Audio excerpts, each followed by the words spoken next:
Hey guys, Anthony here, and welcome to Gaming Interest, a show about gaming news that interests me. Simple as that. I like to stay up to date on the latest gaming news and wanted to take you guys along for the ride with me. Also, I'll be live on Twitch when this video comes out, so if you want to stop by and discuss any of these topics in more detail, come on over. God of War coming to PC. So first up today, we have another PlayStation classic making its way to PC. It was announced that 2018's God of War will be available on Steam January 14th, 2022. I know a lot of people were disappointed in the series taking a slower paced, more storytelling approach, but if you take the game for what it was pretty damn good. I'll never forget that E3 reveal when he walks out of the shadows. I am hungry. I love announcements like that, it always gives me goosebumps. The port's development has been outsourced to Jetpack Interactive and will feature Nvidia's DLSS technology as well as ultra-wide and true 4K resolutions. Over the last few years, Sony has gotten more comfortable with bringing its games over to PC, and I think it's a smart move. A lot of these games like God of War and Horizon Zero Dawn looked amazing for the consoles they were on, but these PC ports allow them to run without limitations as long as they're done right. I find the difference between Microsoft and Sony on this topic pretty interesting though. Microsoft has been releasing its games day and date with PC for a while now, which seems like a good guy move for Microsoft. While it's definitely good for us, the gamers, it's made the sales pitch for buying an Xbox console a bit more complicated. If you can get these games on PC at the exact same time, then why bother buying one of those fancy TV boxes? But I feel like Sony is bringing its games to PC purely for marketing purposes. All of these titles have been brought over years after their initial release, and coincidentally with new next-gen sequels on the way. PlayStation has said players should not expect to see Sony titles release on the same day on PC. But with God of War Ragnarok set to release in 2022, the original game coming to PC will give a new audience a chance to experience it. And if they enjoy it, maybe they'll get the new PlayStation to play its sequel. Some will wait 4 years to play the next game, but I'm sure more people will be pushed to get the console with all the hype around it. So to me, it's just a marketing strategy. But if Sony gets more sales and new gamers get a chance to play these great games, then you know what? It sounds like a win-win for me. Elden Ring delayed to February. Next, we have the most unexpected news in gaming history. Elden Ring, the super anticipated game from FromSoft, has been delayed. Oh my god. It's only been pushed back a few weeks from January to February, but I know people can't wait to get their hands on it. FromSoft's eagerly anticipated Soulsborne sequel has a world of hype behind it, similar to 2020's Cyberpunk 2077. Elden Ring is going for a similar open-world design, but FromSoft is sticking with a lot of elements it's used to. Dark fantasy with catacombs, castles, graveyards, and I'm sure there's a poison swamp or two in there. But its similarities actually have me a bit concerned for the final game. I have to say visually, it's a bit lacking. The Demon Souls remake that I really want to play, Sony, please bring that game to PC. Come on, just do it. Looks amazing as a next-gen showpiece, but Elden Ring seems a bit held back by being a cross-generational game. It seems like they're pushing the game's scale rather than visual fidelity, but we haven't seen the final game yet, so who knows. Speaking of PlayStation exclusives earlier, it now seems that Elden Ring and Horizon Forbidden West will be releasing right next to each other. As long as nothing else is delayed, we'll see Elden Ring on February 18th and Horizon Forbidden West on February 25th. Both games will be released on next-gen and last-gen consoles, with Elden Ring also coming to PC. Do you think Sony knew that there would be a console shortage, so they were like, let's put our big titles on both consoles because we know we're not going to be able to make enough? Battlefield 2042 Specialist trailer. Next, we have a new trailer for Battlefield 2042 showing off the game's specialists and their abilities. They also showed off some UI changes that clean things up a little bit, like moving the kill feed to the center of the screen and making that top bar much less intrusive. So this shows that they're at least willing to tweak elements that aren't baked into the game's core design like specialists. While the community might be split on these specialist abilities in Battlefield, you can't deny that some of them look like a lot of fun to mess around with. Here's a quick rundown of the abilities shown. Trojan Network reveals enemy locations when a hacked enemy is killed. Cyber Warfare lets you hack enemy equipment and world objects, reminding me of Watch Dogs. Blast Resistance lets you take less damage and recover faster from explosive damage. The Ballistic Shield protects you from incoming projectiles. The Wingsuit is a wingsuit, but it looks like so much fun just flying into enemy locations and taking them out.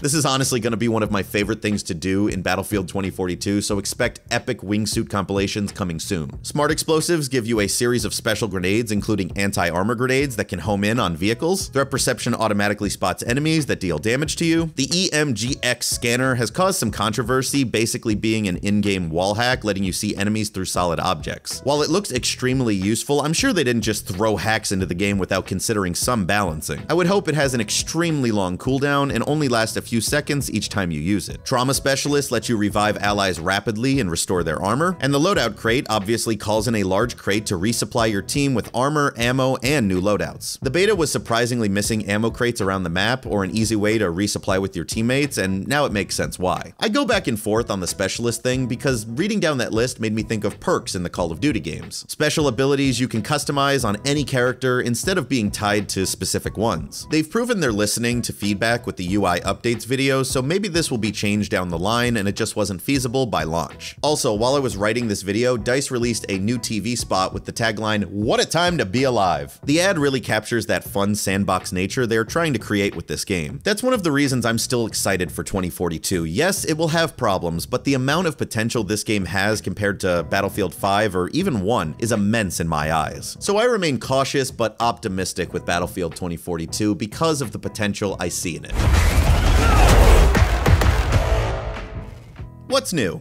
Let's take a break from news stories real quick and see what new games came out this week, and spoilers, it's not much, so I threw in something extra at the end. First, Marvel's Guardians of the Galaxies dropped with some surprisingly positive reviews. I think initial reactions of the game were mixed, but from what I've read, it's a fun, linear, single-player adventure, and hearing that makes me want to check it out. I really enjoy games like Uncharted when it comes to storytelling and spectacle, and if this is something similar, I'd be down for that. Age of Empires 4 released, and I had to check if IV was 4 because I couldn't believe this classic series only has 4 entries. It's been 16 years since the last mainline game, but I still see people playing Age of Empires 2, so it's remained relevant. Reviewers seem to think it doesn't reinvent the wheel and plays it safe, but that means if you like the older games, you'll be right at home here. Since there was only 2 big games that released this week, I figured I'd throw in something else that Square Enix showed off. For Tomb Raider's 25th anniversary, they showed off some footage of a canceled survival horror game called Tomb Raider Ascension. They uploaded 3 videos showing off some concept art, branding, and early gameplay tests for the game. They're from 2013 and use many elements from the reboot released that year. Many of the Tomb Raider games have scary elements. I mean, just look at this nightmare creature, but I don't know if a full game of that would be the same. To me, this felt like a prototype built on the base of Tomb Raider 2013. And if this was turned into a third-person survival horror game like Resident Evil or The Last of Us or something, it could have been interesting. But if it was announced under the Tomb Raider brand, I feel like a lot of people would have rejected it, like turning a beloved franchise into a battle royale.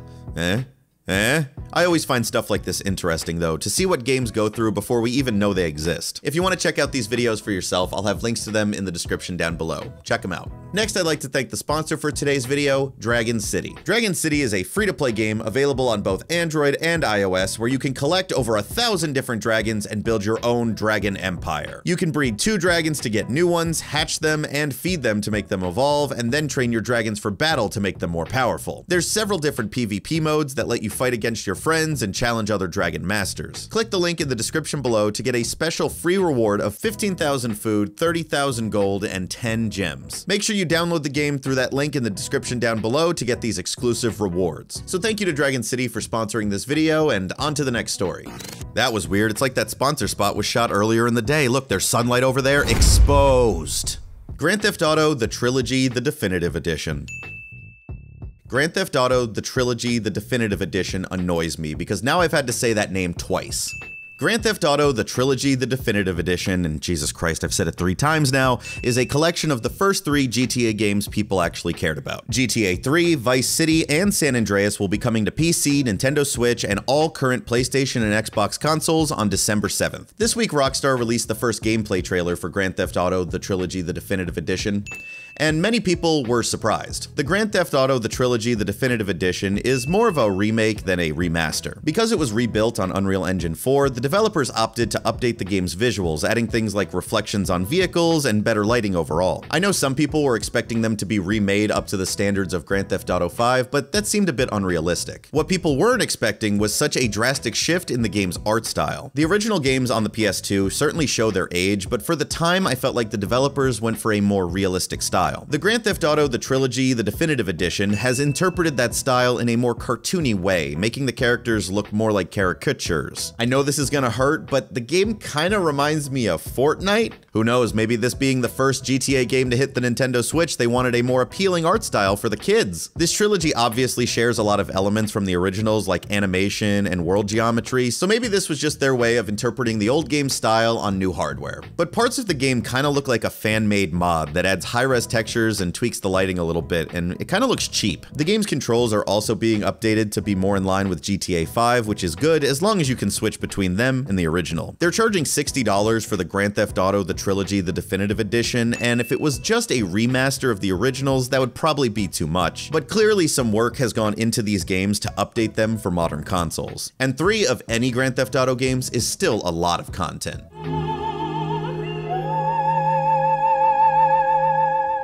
Halo Infinite Campaign Overview.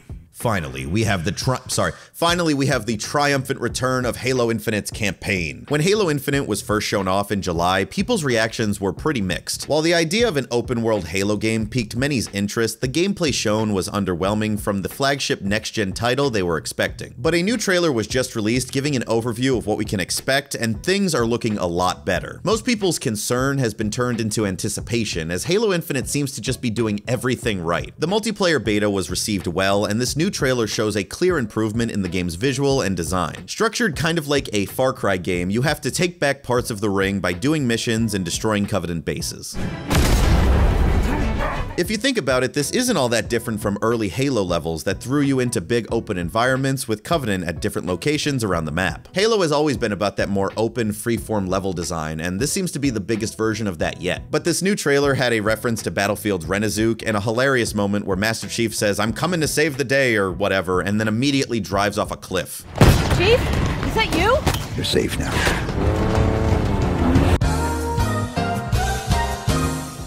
This trailer felt like it was made by gamers, by people who are just having fun making this Halo game, and I can respect that. There were even a few moments of texture pop-in that I feel like past Microsoft would have looked at and demanded they fix that before showing it off, but here it feels like they're just being honest with us. Here's the game, here's what it looks like, and you know what? It looks like it's gonna be an awesome Halo game. Incoming. But what if it's a friend? It isn't.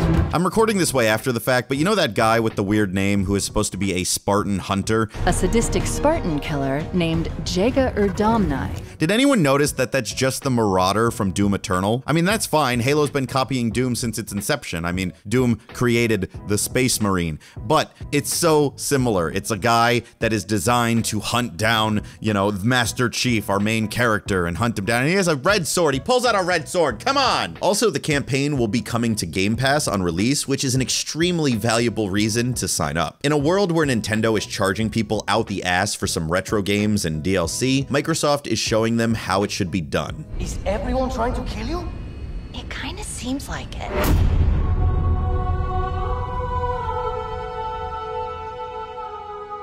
So I think that's where I'm going to end today's show, and I want to thank everyone who commented on the first episode of Gaming Interest. You guys were really positive and really pushed me to keep doing this, and I appreciate it. I'm actually having a lot of fun just going through gaming news, writing these things out, and just kind of putting my thoughts down and then presenting them to you. It's just fun to me. I like talking about games. So I'm glad some of you guys gave it a chance, and I really appreciate you coming back for this one. If you did, and if you're new, welcome. But thank you guys for watching. Please let me know what you think about any of the topics I talked about today. And remember, I'll be streaming live on Twitch after this video goes up. So if you want to come over and talk about these things in more detail, I'll be there live to do that. So thank you guys for watching. Have a nice day, and I'll see you on the next one.